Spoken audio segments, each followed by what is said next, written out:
दुनिया में सच्चे प्रेम का उदाहरण देने के लिए राधा कृष्ण को जरूर याद किया जाता है। राधा कृष्ण के प्रेम की अटूट कहानी युग युगांतर के लिए अमर है। यद्यपि राधा कृष्ण का प्रेम मिल नहीं पाया, अर्थात दोनों की शादी नहीं हो पाए, फिर भी प्रेम का यदि कहीं सच्चा उदाहरण मिलता है तो वह या तो शक्ति व शिव का अथवा राधा कृष्ण का। जी हाँ, राधा कृष्ण ही प्रेम के वे दो पुजारी थे जिन्होंने इस संसार में प्रेम के वास्तविक रूप को बताया।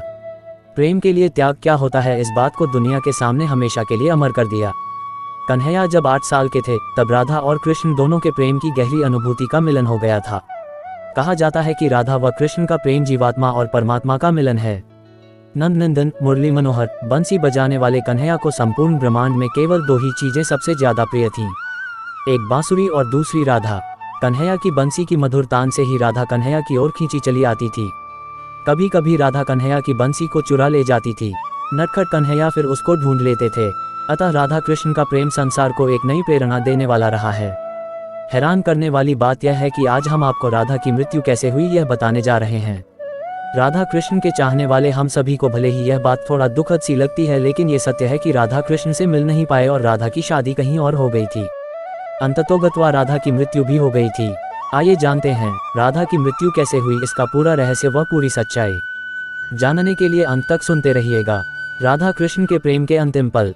वैसे तो आपने सुना ही होगा कि राधा के बिना श्याम आधा, राधा ढूंढ रही किसी ने मेरा श्याम देखा। राधा कृष्ण के अटूट प्रेम की अटूट गीत संगीत रस भरे गाने भजन आज भी प्रेम की राह पर चलने वालों के लिए अमृत रस के समान हैं। बात ये तब की है जब कृष्ण के मामा कंस ने कृष्ण और बलराम को मथुरा में बुलाया। आखिरी बार राधा कृष्ण से मथुरा जाने से पहले ही मिली थी। मथुरा जाने से पहले कृष्ण ने अपनी प्रिया राधा से यह वादा किया था कि वह राधा को मिलने जरूर वापस आएंगे, लेकिन कन्हैया अपना यह वादा पूरा न कर सके और ज्यादा कृष्ण की 2 बारी मुलाकात नहीं हो सकी। एक और समय के चलते कृष्ण ने भी रुक्मणी से शादी कर ली थी, तो वहीं दूसरी ओर वृंदावन से कृष्ण के चले जाने पर राधा की भी बाद में किसी यादव से शादी हो गई थी। वृंदावन भी कन्हैया के बिना सूना हो गया था। राधा और कृष्ण का प्रेम इतना अटूट था कि यद्यपि दोनों ने विवाह कहीं और किया, लेकिन वास्तविक प्रेम राधा और कृष्ण का एक दूसरे के लिए हमेशा के लिए अमर रहा एवं अमर है। इस प्रकार राधा और कृष्ण की यह प्रेम कहानी बिरहा की कहानी बनी। राधा की मृत्यु कैसे हुई? पुराणों में राधा की मृत्यु का उल्लेख पाया गया है, वहीं नारद पुराण में तो राधा कृष्ण का मिलन होना भी बताया गया है। यूं तो राधा ने अपना जीवन कन्हैया के बिना वैन से ही बिता लिया था, जैसे मानो जल के बिना मछली।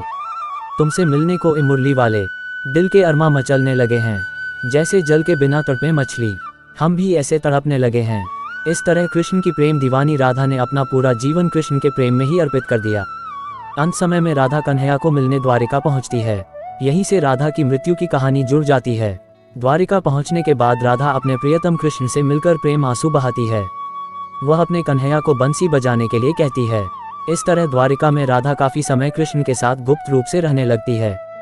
बाद में राधा को एक दिन अचानक कन्हैया से दूर जाने का मन होने लगा।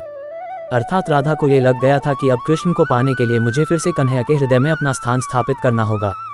तब राधा दूर जंगल की ओर चली जाती है और कन्हैया को बुलाती है। अंतिम बार राधा अपने प्रियतम कन्हैया से मिलते हुए प्रेम में डूबती जाती है। कन्हैया राधा को कुछ मांगने के लिए कहते हैं, लेकिन राधा मना कर देती है। कन्हैया के दोबारा कहने पर राधा कन्हैया से बंसी बजाने की मांग करती है। इस प्रकार कन्हैया बहुत ही मधुर धुन में बंसी की तान सुनाने लगते हैं और राधा कन्हैया की बंसी में सुध बुध बिसराती हुई, तन मन खोती हुई अपने को समर्पित कर देती है। राधा कृष्ण में ही विलीन हो जाती है और उसके प्राण कृष्ण में ही समा जाते हैं। इस प्रकार राधा की लौकिक लीला कृष्ण के हृदय स्थल में जाकर समा जाती है।